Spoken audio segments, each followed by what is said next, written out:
जुहार कुशल TV को आपको स्वागत। बर्तमान आसीछन बरगढ़ के सुरेश पुजारी और आज बरगढ़ डीआरडी ऑफिस न सबू ऑफिसर मान के डाकी करी तागिद करुले और कहते कार्य रे अवहेला नहीं करब बोलिकी तागिद करुले। शेषे सांबादिक मानकर प्रश्न पर प्रश्न शुणिकी छानिया होकर भागले मंत्री सुरेश पुजारी। वीडियो शेष पर्यंत देखुन काण कहन सुरेश पुजारी। जुहार आमर चैनल के सब्सक्राइब करुन, लाइक करुन और फेसबुक पेज रे देखुचन बेले फॉलो करुन और बरगढ़ एंता टेक्निक खबर देखुन। बरगढ़ रु कुशल टीवी खबर।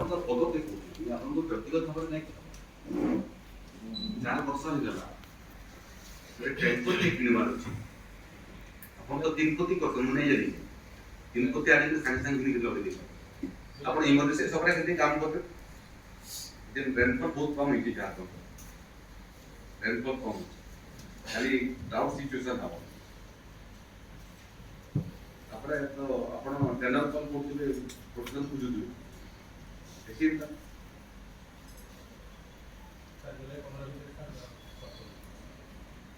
कि लेखु जगह आपण तो जानि तो से प्रीवियस सरकार नहीं no. This government is a people's government. We do not only want things to be done, we want things to be done in time. अब जितने जगह डिले अथॉरिटी का डिले पे एस्केलेशन ऑफ प्राइसेस होती ना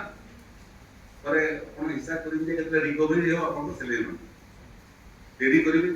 price escalation हो किसी reasonable explanation दे पारिबे ने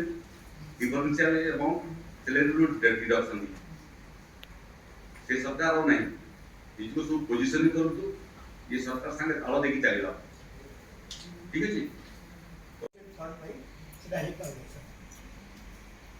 आरंभ कला परे जना पड़िबो इनसफिशिएंट फंड आरंभ करबा आदि जना पड़िबो इनसफिशिएंट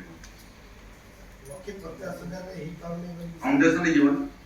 हां सर ठीक टोटल फंड दबार आवश्यकता है इन फेजेस दो वन एटा फास्ट नहीं हमें फर्दर फंडिंग करू ना ठीक है सर आप फर्दर फंडिंग बहुत जगह है वीडियो माने इंटीमेट भी करथिले जे 3 लाख टका दिया है 4 लाख दिया है आ 1.5 लाख आवश्यकता अछि सत पदार्थ देखि फिनिशिंग ही नहीं ताको हमें पूरी आवश्यक अनुसार फंडिंग करू सर तीन तो से बढ़िया अछि हमें 2 दिन 3 दिन भीतर आरंभ कर और पाइप मान गुटे वाटर टैंकर पे गया है कंप्लीट हो गला सर वाटर टैंकर जो ट्रैक्टर जो पानी जो नियंत्रण दिखानो पानी टैंकर ओवरहेड टैंकर सर हां ओवरहेड टैंकर पानी टैंकर आलोचना विकास रो आलोचना हला बरगढ़ मो संसद थिला बेलू मोर नोडाल डिस्ट्रिक्ट थिला एवं पैतृक जगह मध्य बरगढ़ एवं बरगढ़ भोटर माने मते 5 वर्ष सांसद भाव में लोकसभा को निर्वाचित पठेइतिले एवं आज प्रथम गस्त थिला प्रथम गस्त रे मु आइतिले लोक को धन्यवाद देवा पे 5 वर्ष रे गुड़िए विकासमूलक कार्य बरगढ़ जिले में आरंभ होता किसी समाप्त होती से सब काम समीक्षा करार आवश्यक थिला ता बाहर आगामी दिन रोडमैप नुआ सरकार आगामी चिंताधारा सेटा मध्य अधिकारी मानकू अवगत करार आवश्यकता थिला तेणु मोटामोटी सबू विभाग कहले राजस्व विभाग ठारू आरंभ कर कृषि विभाग पर्यंत जलसेचन विभाग ठारू आरंभ कर स्वास्थ्य विभाग पर्यंत राज्य में जिते विभाग अच्छी से विभाग मानकर काम मध्य आज समीक्षा है राजस्व विभाग जो निष्पत्ति ये डिसेम्बर 2024 सुधा सब सरकारी शिक्षानुष्ठान को आम जमी पट्टा जोगेदेबू से बाबद तहसिलदार मान को निर्देश दिगला गरीब लोक जमी पट्टा देवाई आगामी 5 वर्ष भितर जो आमर लक्ष्य से लक्ष्य को पूर्ति करने राजस्व अधिकारी मान को निर्देश दिया सांगे सांगे महानदी जल हीराकुद बंध निर्माण करने समय जो मैंने बासच्युत होते से पीढ़ी न्याय पाइले नहीं तांकर तृतीय पीढ़ी केमिति न्याय पाइबे से बाबद में योजना प्रस्तुत होती मुख्यतः भैडान ब्लॉक रे जो माने बुड़ी अंचल लोकंकर उत्तराधिकारी अच्छा जमी पट्टा देवा विषय आज आलोचना होती चकबंदी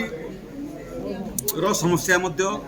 बरगढ़ जिले में बहुत लोग क्षतिग्रस्त होती तेणु स्वतंत्र जड़े एडीएम यार दायित्व रही एवं जो जो अंचल ये समस्या अच्छी सेठिकार तहसीलदार माने से योजना प्रस्तुत होती किमिति ये अंचल बहुत दिन जो समस्या लोक मुक्ति पाऊ ना जमी जमार सेटलमेंट ताकू काम त्वरान्वित करी लोक पट्टा प्रदान निष्पत्ति गुड़े विषय आलोचना होती चेष्टा करी प्रत्येक 3 मास थे बरगढ़ आसवा ये समीक्षा काम आगू बढ़ापी 5 वर्ष बरगढ़वासी संसद भाव मत निर्वाचित करी मु जो ऋण लगी से ऋण को परिशोध करने स्वतंत्र फोकस रे मोर बरगढ़ जिला सर 1 तारिख मुख्यमंत्री अभियोग शुणवे এবং 2008 মସିହାର অভিযোগ প্রকোষ্ঠକୁ ଆସୁନଥିଲେ जो पूर्वतन मुख्यमंत्री ଥିଲେ କିନ୍ତୁ এই मुख्यमंत्री 1 ତାରିଖରୁ ଲୋକଙ୍କର ଅଭିଯୋଗ ଶୁଣିବେ प्रथम दिन शुणा आरंभ कले प्रत्येक दिन शुणुली 1 तारिखर व्यवस्थित भाव में मुख्यमंत्री अभियोग प्रकोष्ठ में शुणवे मंत्री मैंने शुणवे सचिव स्तरीय अधिकारी मैंने शुणवे जिलापाल शुणवे ब्लॉक डेवलपमेंट अधिकारी मैंने शुणवे पीपुल्स गवर्नमेंट लोकंकर सरकार लोके सरकार पाखक जाऊे आमर प्रयास है सरकार लोकों पाखक जाऊ सर महानदी प्रसंग उपर आपण कहिथिले तापरे बीजेडी रो 3 जण नेता आसिले आ तापरे महानदी प्रसंग उठे से माने कोन कहिले सेमानकर ऊपर टिप्पणी देवार आवश्यकता नहीं से माने कोन करथिले से माने कहंतु आमे कोन करछु आमे कहंतु किस जमी विवाद ऊपर कोन किस से बाबत रे आज कहि सारी छी जे ये किसम जमीर किसम परिवर्तन ही पारिबो नहीं 10 एकड़ जगह भुवनेश्वर रे जोंटा थिला से जगह को 2020 मसीह तत्कालीन सरकार नीतिगत भाव में केस को देवाई निष्पत्ति कर जो केस को देवाई निष्पत्ति करते जो कंडीशन रखाई से कंडीशन अच्छी जे जमी मालिकाना परिवर्तन हो पारिबो नहीं जमी किसम परिवर्तन हो पारिबो नहीं केवल व्यवहार करने ये जमी क्या दि जाई पारिबो मालिकाना नुह कि किसम नुह से दिगरे ये प्रकरण शेष आदेश ही नहीं खोर्धा जिलापाल पाखे ये फाइलटा अच्छी एवं सविशेष तथ्य मु राजस्व विभाग अधिकारी मान निर्देश दी सविशेष तथ्य आसला ये बाबद में राज्य सरकार जहाँ निष्पत्ति नेवा कथा जहाँ पदक्षेप नेवा कथा से पदक्षेप ने।